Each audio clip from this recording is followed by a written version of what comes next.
This, or sorry, these are my words. This is our, I think it's our ninth 10th reading. We're starting on page 141, and this is Tuesday, March 21. Going home tomorrow. All the girls are bustling around, all very nervous and anxious to get out of here. We were given a pair of black pants and sweaters to wear home. We were not allowed to take anything else with us. Wednesday, March 22nd. After breakfast, we were given a sandwich bag for our lunch. I shoved my diary booklets and my Blackie story along with a pencil tucked between the pages inside the front of my pants, and I pulled the sweater over them before we lined up to go downstairs to get our jackets and boots on. I am on the train now, and there are three of us girls. There are a lot of people coming and going along the aisle whenever the train stops. We ate our sandwiches whenever we got hungry. I shoved my papers into the empty paper bag. It was around noon when we had to get off and change trains. I remember this place. It was where we had to spend the night in September. It seemed like ages ago, in another lifetime. Finally, we're on the way home.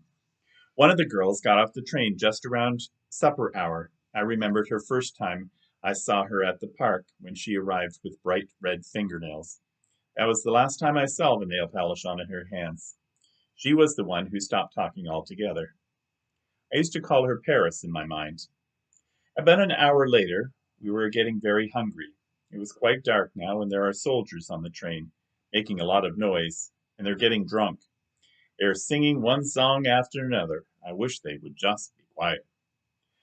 I just recognized the train station we pulled out of. I will be home in about half an hour. That was the place that Grandma and I used to come for the rummage sale at the church.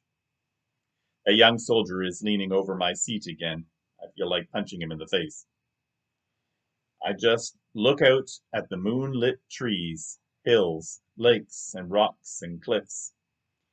He has just left again after wanting to know what I was writing. East. I noticed that I was getting very angry very quickly. Thursday, March 23. I didn't get a chance to write anything when I got home. We were busy being so happy. I woke up this morning and lay there with my eyes closed, waking up before the bell. Then I opened my eyes and saw the logs in front of my face. I was never so happy. I'm home.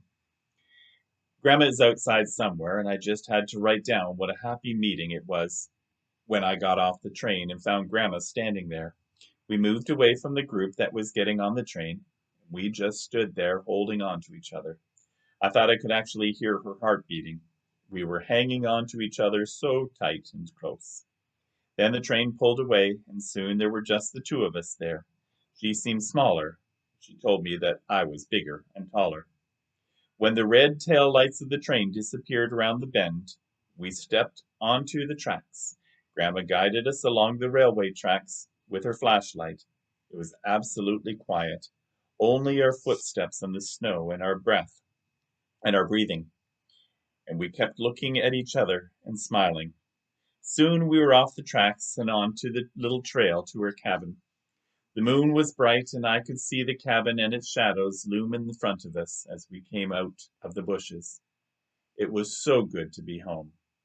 I was very hungry, and she dished out a bowl of macaroni and tomato sauce and diced bologna in it. She buttered a chunk of bannock for me, too. It was delicious.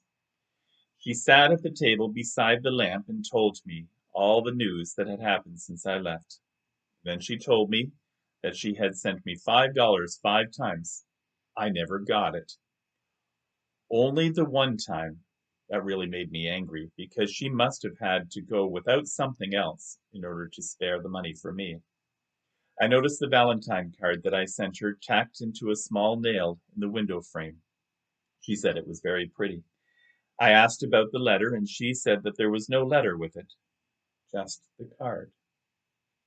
After breakfast at porridge, Grandma wants to take me to the store and see what I would like for lunch and supper. She liked my glasses. She laughed when I told her that I had no idea that there was something wrong with my eyes. Then she rummaged around in one of her pockets and stuck a pair of glasses on her nose. When she turned and looked at me, I almost choked when she blinked from huge, buggy eyes through the lenses. I laughed so hard I had tears in my eyes when she came and sat down and said they were reading glasses. She only puts them on when she reads. That was funny. She was lying on her bed now, reading a book that the new teacher gave her. Just before lunch, we set off to the store. As we came around the corner, I could see Blackie by his doghouse. He stood up and slowly walked toward us. I gave a soft woof, and then his tail started wagging. And then he ran toward me and jumped up. He almost knocked me down, and his sloppy tongue got me on the chin before I could push him down. I petted his head, and he was very happy. His whole back end was just wiggling back and forth. Bill came out of his cabin with an axe in his hand, and he turned when he saw us. He said, "You're back. Someone's happy to see you." I smiled and said hello. He was on his way to split some wood beside his cabin, and he called Blackie and watched us go by. There were quite a few people at the store. Every wanted to take a good look at me, saying to Grandma that I had grown up. That was embarrassing. Grandma bought some salt pork and dry beans, a chunk of bologna, and some flour. When we got home, we had fried bologna sandwiches made with some leftover bologna from yesterday. We're going ice fishing this afternoon. Friday, March 24th. It's Good Friday today. I don't much care why it's called Good Friday. Something to do about Jesus, maybe. We just had breakfast of porridge. We are sitting around the table. Grandma is making something from moose leather and doing beadwork. I decided to write this note in my diary. I didn't get a chance to write anything when we got back from ice fishing yesterday. It was so slushy we just couldn't sit down on the ice. So we had to lean over the ice holes. We managed to get only one jackfish. We fried that and served it with some rice. We were hungry, and it was wonderful. It's soft snowing outside. We had enough wood stacked by the door so that we didn't need to cut more for a few days anyway. It's nice and warm in here, and the teapot is on the stove, keeping warm. Grandma said that a minister was supposed to arrive to have Good Friday service at the church, but he got sick. He usually makes his rounds to the small communities along the railway tracks during the special holidays. I feel very peaceful now, and the tight ache across my chest that I always had at the residential school is gone. Saturday, March 25th. Grandma was looking over my diaries, placing them in order of dates. She said she would read them when she was alone. I didn't ask her why. Maybe she didn't want me to remember what I was feeling at the time that I wrote them. I asked her whatever became of her and her diaries when she was a young girl. She said that she had kept them in a box, and one day, when she was alone, after they had sent Mother off to the residential school, her cabin had burnt down and she lost everything that she had, except for a shed at the back that managed to escape the fire. She was alone in the bush at the time. She found some clothes in the shed, and she dressed in layers and made her way back here to the village. There was an abandoned cabin at the other end of the community that she was able to fix up and make livable. People gave her what they could of things that she could use. That summer, just before Mother came home from the residential school, the men of the community all came together and built this cabin that she still lives in. Sunday, March 26th. We went ice fishing today. Again, it is getting really slushy, worse than on Thursday, but we got 4 trout. We had a lot of fun. Now Grandma's cooking potatoes in the pot with the trout. She also has some canned peas in a small pot heating by the stove. There are no fresh vegetables at the store in the winter time, just potatoes and carrots. I know how to clean the fish. I just don't know how they made the things I ate at the residential school. I bet I would be able to find a cookbook in Sandy Bay. It actually has a library there. This is really funny. I just noticed that there is a message on the back package of the flour Grandma bought from the store. It turned I turned it over, and it said that if you want a recipe book, you just have to write to them with your address, and they will send you one. I showed it to Grandma, and she gave me an envelope and a sheet of paper. I'll send my grandma's mailing address to the flour company. Grandma was laughing at me. Monday, March 27. We had fried rabbit with rice for supper. It was very delicious. I got into the habit of writing down what I had for supper at the residential school. I had also got into the habit of feeling very angry all the time while I was at the residential school, too. Now I do not feel that at all. It's like it has all been washed away. This is the longest I have gone without feeling angry. Easter Monday today. I would have totally forgotten about Easter, but a special minister got off the train this morning. He is the bishop, they say. Grandma and I went to the church when the bell rang. I was curious. After the service, the bishop stood at the door and shook hands with everyone. He was telling some older girls and their parents to stay, and they stood just inside the church. When it was my turn, he also pulled me aside and asked me to wait with the other girls and their parents. There were no boys our age there. When everyone was gone, the bishop explained to us about confirmation. Since us girls had not been confirmed yet, he asked us to stay. He had a couple of hours before the train came, when he would get back on again. When the confirmation was explained, the parents and the girls gathered outside and they all nodded, and Grandma asked me if I wanted to be confirmed. I said no. So Grandma turned around and followed her home, and I followed her home. There were 5 girls that stayed. Tuesday, March 28th. I'm supposed to go back to the residential school tomorrow. Grandma just asked me if I wanted to go back, and I said no. Wednesday, March 29. Grandma just went to the store to call my mother. She says I can't stay here because I would be sent back to the residential school anyway, since the Indian Affairs guys know where I am. If Mother comes to get me, I could go to school at the reserve for the rest of the year. I guess that's better than going back to the residential school. I got on the residential school list because I got into grade 5 at Flint Lake Indian Day School.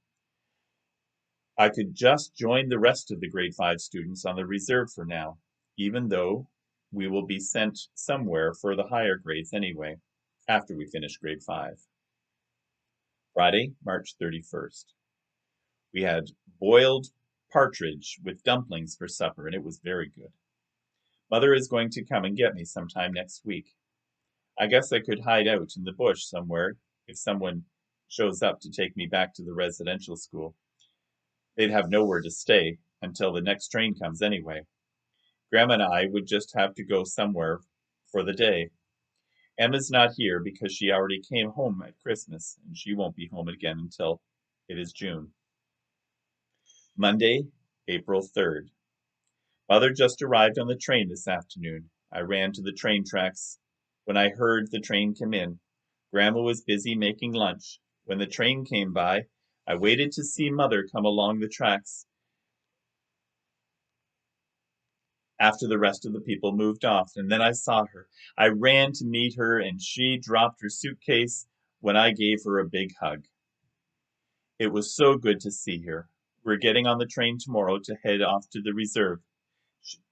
She works, so she can't get much time off. I'm going to miss Grandma when we leave. Rob came to the cabin, asking if Grandma had any suggestions about their sick baby. The baby girl had a bad cold and was having trouble breathing. We thought he'd come and ask Grandma first before his wife had to take the baby to the hospital, which is over 3 hours away by train. Grandma rummaged around in her healing box, as I call it, before she wrapped a bundle of herbs and went off with him. Mother and I just finished playing cards, and she's gone to take a nap on my bed. Grandma's not back yet. After supper, Grandma said she made a steam tent with herbs for the baby to breathe, and then a cedar poultice for the baby's chest. She thinks the little girl will be all right in a few days. I hate to leave Grandma. I would much rather stay here, but I know that I have to go back to the reserve. Tuesday, April 4th. Mother slept on my bed beside me last night. I'm so used to sleeping by myself that I had a very hard time going to sleep. We're just sitting around at the table drinking tea. It's another hour yet before the train comes. Saturday, April 8th. We're at the reserve now. Mother talked to the teacher, and he's going to allow me to join the classes on Monday. We had fried pickerel and canned spaghetti for supper. Eliza was really excited when I got here. Lyndon just looked at me and shrugged. Lyndon's dog is so cute. No wonder Mother couldn't tell me his name, because it's Mangoons, Little Loon, because he has a black head and a black hair stops around his neck, and the rest of him is spotted in white. He does look like a loon. All he wants to do is play. I have to share a room with Eliza, but that's okay. She has her own little bed in one corner, and I have a single bed in the other. There is a window on my side, and I can feel the wind from the window. There is only a plastic sheet covering it. There is old linoleum on the floor, and it gets very cold. I have to wear thick socks all the time. I don't know how I forgot my moccasins at Grandma's. She had made a pair for me when I was at the residential school. She said that she meant to give them to me at Christmas. Too bad I didn't stay with Grandma. Sunday, April 9. Grandma called and left a message at the store saying that she would call again at a certain time. So Mother and I went to the store at that time, and sure enough, the phone rang and the storekeeper handed us the phone. A package had arrived for me. Mother laughed when I told her what it probably was. My cookbook. We just had to go to Grandma's to get it. It was an excuse to see Grandma again. Monday, April 10. Mother fixed my bed again yesterday morning before we headed off to her work at the band office and me to school. I usually just straighten out my bed in the mornings at Grandma's. Here there is a cotton sheet around the mattress and a quilted blanket on top. But Mother had always insisted that I fold my blankets under the mattress whenever I was here, and I never asked why. Now I recognize that she is still trying to do what she was trained to do at the residential school. So I deliberately left my blankets hanging down. When I came back from school today, they were tucked under the mattress. Mother had remade my bed while I was at school. I ripped the blanket off and left it hanging down again. She didn't say anything. Tuesday, September 11th. Mother did not remake my bed again today. It was as I left it in the morning. We had macaroni mixed with canned tomato soup, with a square chunks of canned click mixed in. I made a face at Izzy when Mother's back was turned, and he grinned and winked at me. I really think I'm going to have to learn to cook. I can't wait to get my hands on that cookbook. I didn't get a chance to go to the library when we passed through Sandy Bar on the way to the airplane base. Wednesday, April 12th. There was a gang of girls here that used to make my life miserable. They'd catch me coming or going from school. They never touched me. They just made up songs and teased me about Izzy not being my father and asked where my own father was and what his name is. The leader was a big girl with a huge nose. Big Nose has apparently married a boy from another reserve, so she had to move there. So now there's no gang of girls, and I'm very happy about that. Sunday, April 16. We're back at Flint Lake. Mother and I got here yesterday. It's so nice to visit Grandma. I finally had time to visit Rob, his wife, and baby. I arrived with my first attempt at making a pot of chili. It tasted really good, I thought, but I was not sure if it tasted too spicy for them. After a taste, they said it was very, very good. His wife's name is Sarah, and the baby is Matilda. She is also expecting another baby. I spent my time telling them about the residential school and about the daily activities. They were full of questions, and they too had gone to residential schools, and also their siblings. I was very surprised to hear that Emma was home. I asked Grandma why she came back, and she said that she heard Emma had been really sick in the city, but that is all she knew. I thought that I could go visit her, but we have to catch the evening train and then sleep overnight at a hotel in the next town before catching the plane back to the reserve. Izzy wasn't too happy, as this was a rather expensive trip just to visit and get my cookbook.